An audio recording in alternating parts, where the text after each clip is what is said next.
Hello, everybody, and welcome back to day 2 of this journey in learning how to interpret the Bible more accurately.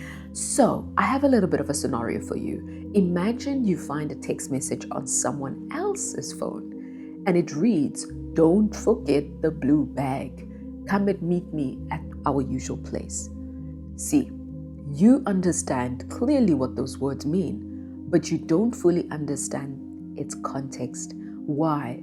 Because you don't know who wrote it, you don't know who is receiving it, and you don't know what is happening between the two people, if that makes sense. So that is exactly what happens when many people read the Bible, but then we tend to understand its words, but we forget that the Bible also was written to real people, real places, facing real situations at a specific point in time. So today we're going to be looking at step 2 of this journey towards interpreting the Bible more accurately. So we want to go from them back then, to us here and now. Okay, let's get into it. Welcome to the Gen Z Mamoruti podcast. Hello, everybody. My name is Euphracia Pretorius, and I am born and bred in South Africa, and I'm currently pursuing my 3rd year qualification in Theology. And I'm on this 5-day series to really help you improve how to read the Bible better.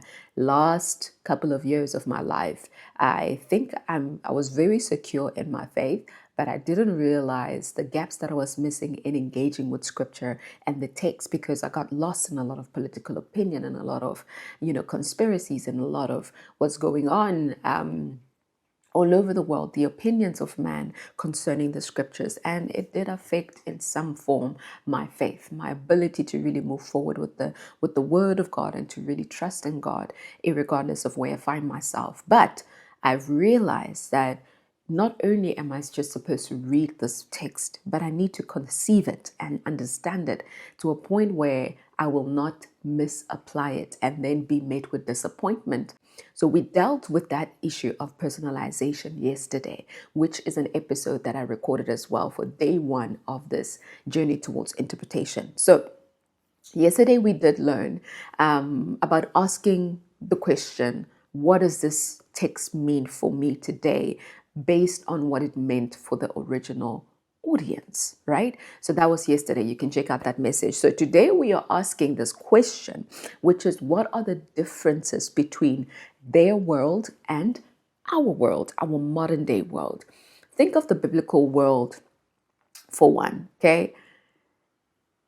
There's one side of this biblical world, and then there's our side of our modern world. So before we apply scripture correctly, we need to understand what separates their context from ours. So what makes this river so wide? There are several differences between the biblical world and our world. Number 1, time. The Bible was written thousands of years ago. And number 2, culture. People lived differently with different customs, traditions, political situations, social expectation, you name it. Number 3, language. The Bible was originally written in Hebrew, Aramaic, Greek, not necessarily the common language today, which is English. Number 4, the situation. The Bible writers addressed specific people dealing with specific challenges. So understanding these differences will help us avoid misunderstanding God's word and interpreting it well. So I've realized that another common mistake in interpreting the Bible, one of the most, I suppose, crazy ones that I'm seeing today, especially on Christian TikTok, is what we call making every verse or Bible story into an allegory. An allegory is when we assume every detail has a hidden spiritual meaning.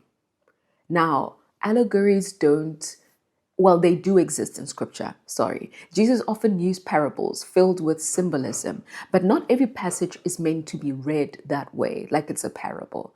Historical narratives are records of real events. So when scripture tells us what happened, we should automatically assume every detail is not necessarily a secret code waiting to be unlocked. Does that make sense? For example, I can look at the famous story of David and Goliath. Let's look at that. Many people read the story and they conclude like, okay, Goliath must represent our life problems, and the 5 stones is I don't know, spiritual principle of warfare, or David's sling represents, your faith. Well, those ideas really sound very encouraging, very motivating, very guiding us towards the spiritual outcome. The author never intended or said those things about what was happening.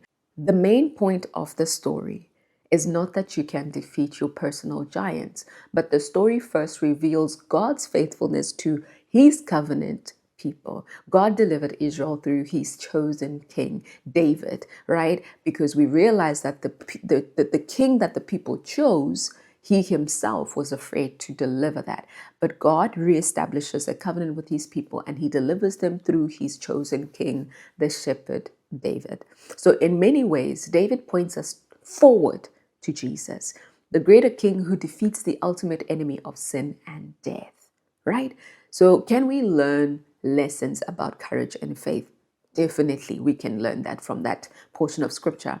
But we must first understand what the story meant, then before asking what it means now. Does that make sense? So otherwise, we make the Bible primarily about ourselves instead of about God. So this matters, this context matters. And why it matters, because when we start finding hidden meanings everywhere, we can make the Bible almost say anything we want.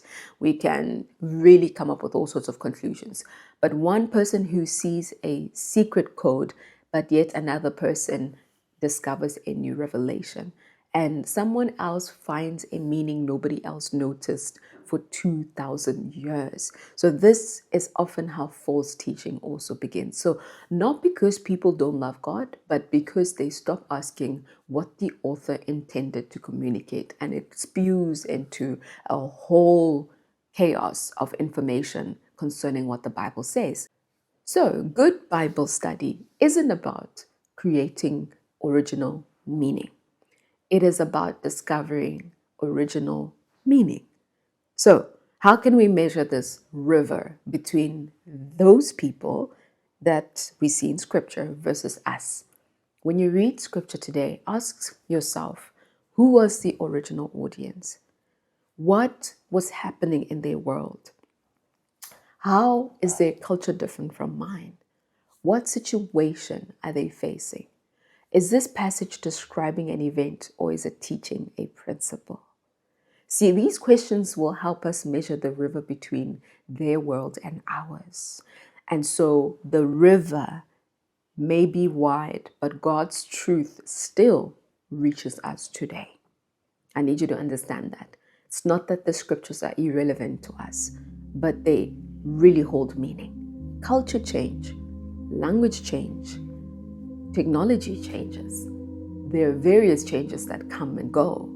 Even we change as people. We come and go, but God does not change. He is steadfast. So today we learn that before applying scripture to our lives, we must understand the difference between the biblical world and our modern world. We also learn that not every story is an allegory, and not every detail carries hidden meaning. Not every detail. So tomorrow we're going to be exploring step 3 of this journey towards interpretation, and is going to really link to discovering how to identify timeless truth that connect their world with our world. Until then, I will see you guys tomorrow. And remember that the goal of Bible study is not to make scripture fit our lives. It is to allow our lives to be shaped by scripture. And I believe that you will really be transformed as you apply these steps and principles over your life. God bless you. Listen, this is a reminder. Make sure that you are subscribed so that you can get more awesome content like this. If this was helpful for you today, trust me, there's so much more coming up. If this was helpful, subscribe below, comment below. If there's a specific question that you also have that you'd like for me to answer, I'm willing to answer in the comments below. Let me know what your thoughts are. Thank you. Bye-bye.